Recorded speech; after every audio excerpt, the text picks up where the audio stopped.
Welcome to Educators Podcast.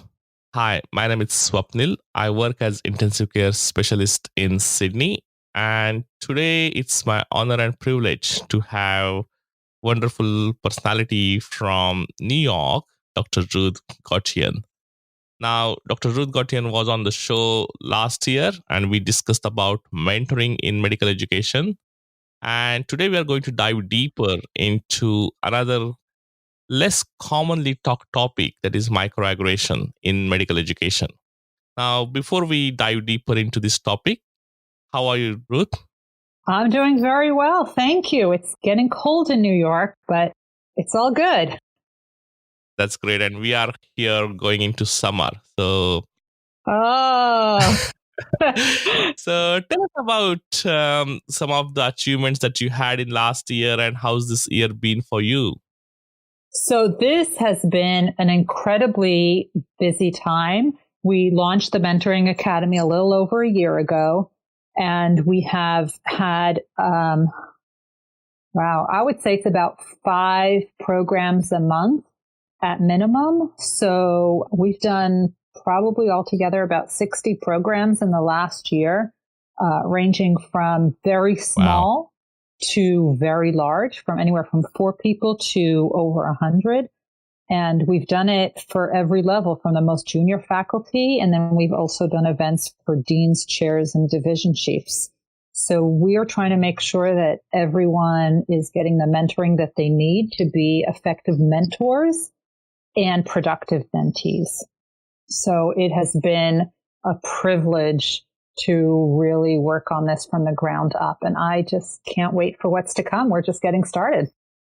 That's amazing. And I keep watching your LinkedIn profile and Twitter profile, and it's buzzing with a lot of these updates about your activities. And I must say, first of all, congratulations. Well done in your new Thank role. you. And all the best for the future. Thank you.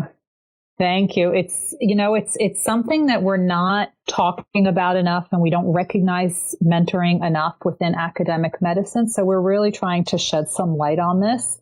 And none of us were born with the skills. We don't know how to do it. Our only role models are the mentors we've had ourselves. And there's so much that we can learn from other people, both within academic medicine and outside of it. So we're just here to learn about all these new perspectives and all these new types of ways of being productive mentors and mentees that we just may not be familiar with. And there's always room for fine tuning, always room to get better, always room to become more productive. So I'm just excited that everyone's coming and really embracing it. And I look forward to what we can still do and what's yet to come. Absolutely. And I sometimes feel kind of jealous of Weil Cornell Medicine that they got you there. And my institute don't have any person like you. And I wish we had somebody like you here. Well, I have to thank our dean, Augustine Choi, for having the vision to really see the need for mentoring and really making it a foundation of everything we do for our 800 faculty members at Weil Cornell. So kudos to Dean Choi for that. Absolutely. And I guess we will be closely watching, obviously, the output from Weil Cornell, so that now the Every Institute probably head in that direction where they will recognize the importance of mentoring. And hopefully, the future, we will talk about this concept more and more. I love it. Absolutely. Let's talk about this new topic, that is microaggression in medicine. As I said, it's kind of sporadically talked about in some of the conferences, some of the journals, and especially now in the recent time, there are a few medical education journals are talking more about microaggression. Yeah, there was just an article that just came out last week in Academic Medicine about it. Yeah, of course. And also there is a big publication in New England Journal of Medicine about the surgical resects. Yeah. And I think it's getting very topical now. So let me start by asking you, what is microaggression? What is it? Well, first of all, it's not new. It's been around since the 70s, and it was actually first coined in around 1978, where it is identified as the subtle, stunning, often automatic and nonverbal exchanges, which are put downs, and they infringe on a person's space, energy, and mobility. And I am quoting that directly from the Pierce article in 1978 called An Experiment in Racism. And then 30 years later, that definition expanded by Stu et al., and you could read that in the 2007 paper of American Psychologist, where that definition of microaggressions was expanded to include those everyday common exchanges, whether or not they're intentional or not, whether or not they're conscious or not. But they send these messages that make us feel less than complete, smaller than. And over time, they have a harmful effect on us, physically and psychologically. And they impact both a person and a group when someone can actually see it. When it was first identified, it was identified towards African Americans, but it has since expanded to include any group, regardless of their religion, gender, sexual orientation, varying abilities, income, social capital, etc. So this is something that all of us are impacted by. Yeah, of course. And I think, as you said, it could be intentional or it could be unintentional. And I think that's the problem. Sometimes we are not even aware of that this is happening around us, or sometimes we might be part of, or we might be in the middle of all these things, and then we might be doing ourselves or contributing to this problem.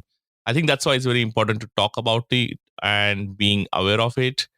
That's true. And the thing is, we all do it because we're all human. We all do it, including the person that you are having the interview with right now. I have been both on the giving and receiving end of microaggressions. And I think it's important to note and be authentic about the fact that we all do it. And we were probably all on the receiving end of it as well. So none of us are immune from this, but we can all grow from the experience.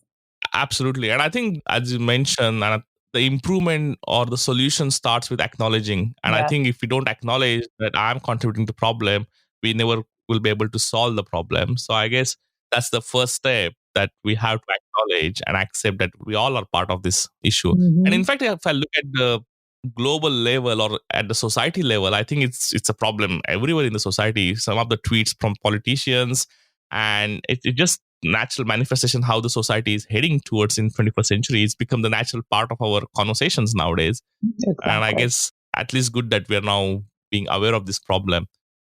Yes, absolutely. Absolutely. And, some of the microaggressions are easy to identify. There's actually 3 different kinds, and some are more easy to identify. So, for example, and I don't know if you want me to go into all of them, but the one thing that's called a micro assault, which is conscious, it's deliberate, it's bias. It's most closely related to prejudice and or discrimination. So, for example, if somebody has been told, it's a shame you're having kids while in graduate school, you really could have been something special, right? That the undertone, that connotation is women cannot have children and succeed in science, right? So that would be a micro assault. A micro insult is the communication that conveys the rudeness and the stereotypes and is insensitive, and it just demeans a person's identity. It's usually more subtle and people are unconscious that they are doing it. So if somebody is told and that, can you please dial down your accent? It makes you sound unscientific, right? If someone's told something like that, the undertone is you cannot have an accent and be a scientist, right? And which accent, who knows what they're talking about, but that's a micro insult. And then the third kind is something that's called a micro invalidation, where you completely exclude a whole group or negate anything that they are thinking, feeling, or experiencing. And you really cast aside those experiences as being less relevant to your own perceptions, right? So, if someone says, I don't believe Dr. Smith was being sexist with his comments, you're blowing this out of proportion. Well, but I don't think I was blowing it out of proportion, right? But it's the micro-invalidation is that you're being too sensitive. And I understand your experience better than you, which we all know is not true. So those are really the 3 types of microaggressions. Thanks for explaining with the example. I think that makes more sense that when you kind of hear those examples, as you said, I can easily remember that this kind of conversation happening every day at a workplace and sometimes part. Oh, yes. And it hurts. It really, really hurts. And there's some hurtful examples that were listed in JAMA. In 2016, there was an article called "My Name Is Not Interpreter." And if you read that article, you will understand what microaggressions is all about. I'm not the interpreters when somebody on the hospital team had mistaken the person as the interpreter, the doctor or the medical student. The other one I'm referring to, there's another article, I think also in JAMA, about somebody who was out celebrating with his PI the celebration of the defense of his doctorate, and someone mistook him as the valet to park his car. Yeah. So those are all microaggressions that people face every single day. And I guess the problem in the medicine, especially the microaggressions, not only you face from interpersonal relations with your colleagues, but also sometimes from the patients. And I see that commonly when my female residents get called as nurses from the patient and say, oh, yes. How can be a female be a doctor? And I think that's you can call it as a 19th century mentality, but I guess that's still quite prevalent in society, I guess. It happens all the time. And there's nothing wrong with being a nurse. We need nurses. They're critical parts of our healthcare team. But for someone who trained as a doctor and not being seen for the training that you went through and people making assumptions, it's hurtful. And maybe the first time, not so much. It's like being poked, right? There was an article that referenced microaggressions to being poked. You're poked once in a while. It's not a big deal. But if you're constantly poked about the same thing in the same place all the time, at the end, you're going to get a bruise. Right? So, happens once, not a big deal. Happens a lot of time, that's rough. I agree. And that kind of a nice segue into the next question. As a budding educators, why should we bother about microaggression in medical education?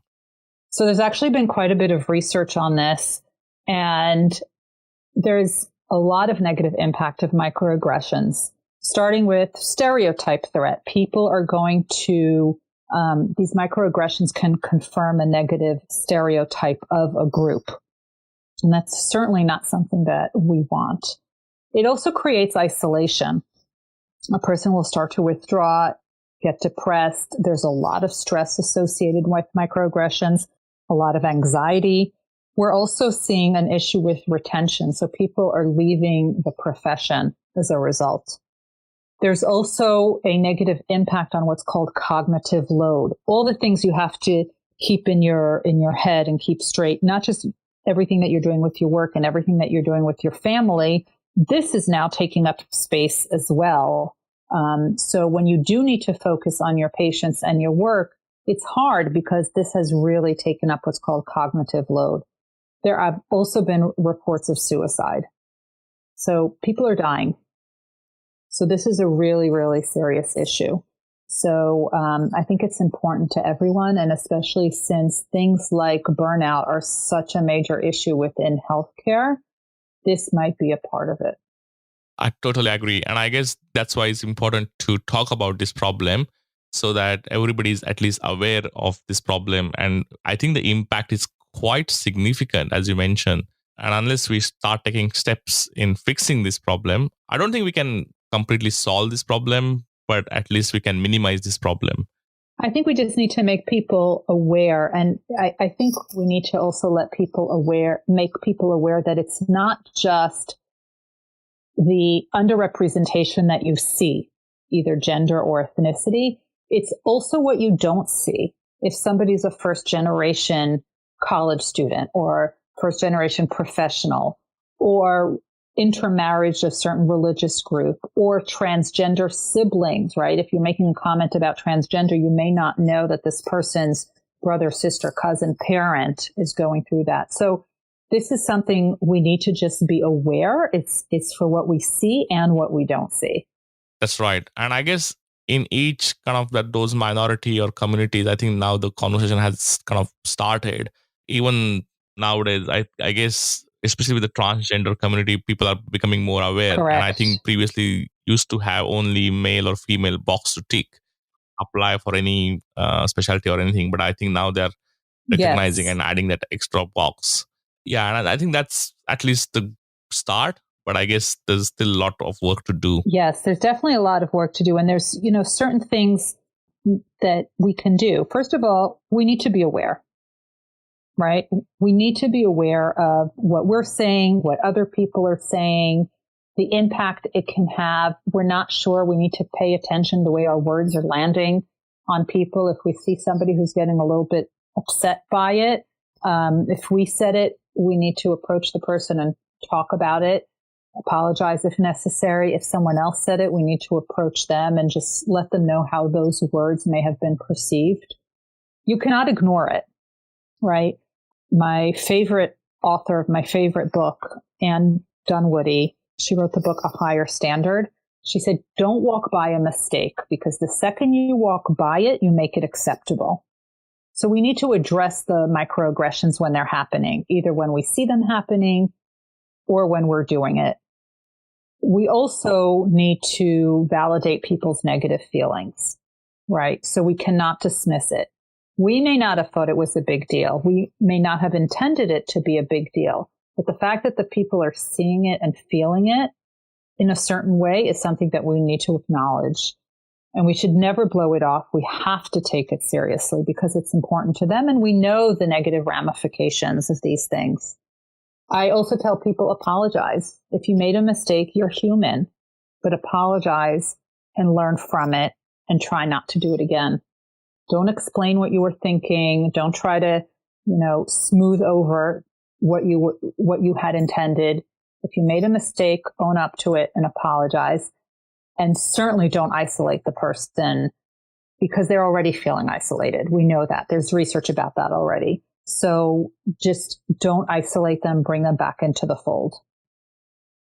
And those are some of the things that we can do. Yeah, that's great tips. I guess if you're kind of started becoming aware of yourself, of contributing to the problem. Mm-hmm. Now, what are strategies as a recipient to deal with this microaggression? Right. So that all depends on what you're comfortable with, right? So are you comfortable with approaching the person? Are you comfortable with either saying it publicly? If they said something, just say, I'm not sure I understand what you mean. Or I don't think you meant it the way it sounds. Or maybe taking them privately to talk about something, right? And talk about it, say, I don't think this is how you intended it to sound, but this is what it came out as. There were a bunch of people about a year ago that there was these ads for an app to change your schedule, your travel schedule. And the ad basically had a man changing his transportation schedules to fit his plan, while the woman was using the Wi-Fi on this transportation system to buy shoes. Now, we know what the connotation is, right? The woman is only shopping and a man is always taking care of business. Well, I don't think the people who made up this ad had intended it for it to come this way, but it rubbed a lot of people the wrong way. And they actually reached out to this vendor asking them to change it, and they did. And they did. So I think that if people speak up and we do it in a polite way and we actually bring them in and explain why it's hurtful, right? It's probably not what you intended, but this is how it came out. People will act on it. At least we hope they do. And I think there are some frameworks out there like Action, Mm-hmm. which talks about what are the kind of stepwise approach that you should take in terms of responding to these microaggressions. Yes. What's your experience with these frameworks? I think they're great, but I think teaching it to all of our people who we have working with us it's challenging. It's challenging because you need to learn it and you need to remember it. So I always think if there's a challenge, just talk to the person. Now, most kind of common theme in workplace usually we see is like a bullying and harassment. Do you think it's just a different terminology to Mhm. microaggression, or is like a spectrum of microaggression? Microaggressions, very often people don't even recognize that they're doing it. And that's the difference between that and bullying. With microaggressions, they don't recognize that they are being demeaning and making a person feel less complete, which is different from bullying, where usually I think that people are more cognizant of the fact that they are trying to make someone else feel small in order to make themselves feel big. And just talking about your own institution, what are the different initiatives that you have undertaken to tackle this problem? So we actually talk about this a lot. And there have been many presentations, and people have actually, at the very highest level, been quite transparent about where they have faced microaggressions, and so that other people understand that if they have done it, it's not okay. And a lot of people at very high levels have been talking about it, which also got a lot of people at every other level of the institutional hierarchy to talk about it and really have each other's back, which I think is so great. So, is there more work to be done? At every institution there is, but I think just having an awareness is wonderful, and I think it really, really helps because it creates that community, a community that will help each other. Absolutely. And I think once you normalize the process of talking about it, I guess more people will open up and speak up about it rather than making it Yes, as like taboo, or, it's something. If I commit the mistake, that means I'm a very bad person, or if I'm at the receiving end, I'm going to go and, right. depression. So I guess once we start talking about it, I think everybody feels comfortable about raising the issue, or yeah, or apologizing if you're contributing to the problem. And I guess that's how you kind of decrease the intensity of the problem. I don't think we can get rid of microaggressions completely from the workplace, but I guess at least we can Hmm. minimize the impact of microaggressions. You're right. And the other thing that I try to do when I give workshops, so sometimes the workshops really, they hit at a nerve and they hit at a core. And people don't know that sometimes the things that they have said and done have actually had a positive impact on someone. So this is the opposite of microaggressions. So if you were telling people the good things that they have done, that they were probably not even aware that they said or did, but it had a positive impact on them, that would have the exact opposite effect and empower someone. So Harrison and Tanner call that microaffirmation. Stephen Brookfield calls that an appreciative pause, where you actually take the time and let people know that something that they have said or done that they were probably not even aware of, but it had a positive impact on them. And I think there's a lot of power in that. And I think that's both a lot of power for the person who is on the receiving end of that microaffirmation, and also the person on the giving end who didn't even realize. So, for example, I received an email about a year and a half after I told someone about a grant opportunity. And I didn't even remember saying it or doing it. But a year and a half later, I received an email from the person who was telling me that she was going through a very tough time with her PI. And this opportunity came right at the exact perfect moment, and she applied for it and she got it. And now she's on her road to independence. And for scientists, that's a very big deal. I had not, I don't even remember. I mean, I remember having a conversation with this person. I don't remember telling the person about this because it was not a big deal for me, but apparently it was a very big deal for her. And getting that email a year and a half later, I was so excited and so happy. And I was just walking on cloud nine, right? It was wonderful. And, if we can start doing that and letting people know the positive impact they have on our lives, I think the whole culture of all of our institutions will be very different. It'll be a lot more collaborative. Absolutely. Thanks for sharing this new term. I guess I'm going to use this in my daily routine now of micro affirmation. I guess this is so powerful. And I guess Yes. as you said, you're not even aware of the positive impact Hmm. that you can cause on someone's life. I guess so. It's definitely worthwhile strategy as an educator to have with you. And I guess that's Yeah. my major takeaway. Yes. And you know what? And imagine if you even said that to somebody who's junior to you, Yeah, how that would make them feel, absolutely. right? That could do a lot of good. Yeah.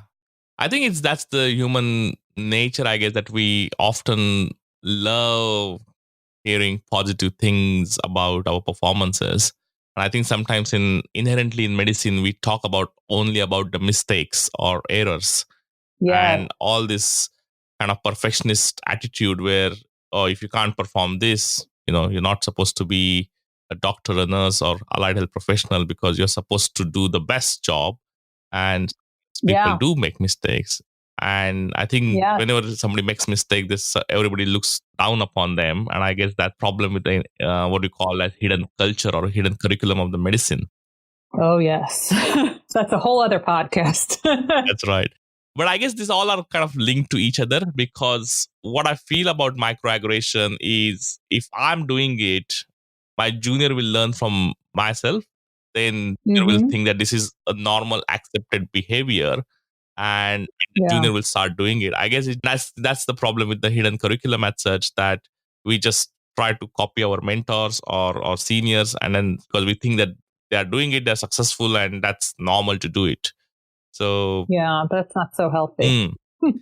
So I guess obviously with mentoring, I guess that's something it's very important, I guess, and that's why your work is quite crucial. That the mentors are aware of this problem, and then they're making an effort to change the culture of the place. I guess that will cause the major impact. Yes. And you know what? If one person can make a change, you know how they say one spoiled apple can ruin the whole barrel? Well, one good apple who has that positive outlook and uses that can really, I think, change a whole dynamic in a department because that becomes contagious. People want to be around positive people. Absolutely. Thanks for sharing your valuable insights into this topic. Now, Oh, my pleasure. before we wrap up, what's your advice to budding educators?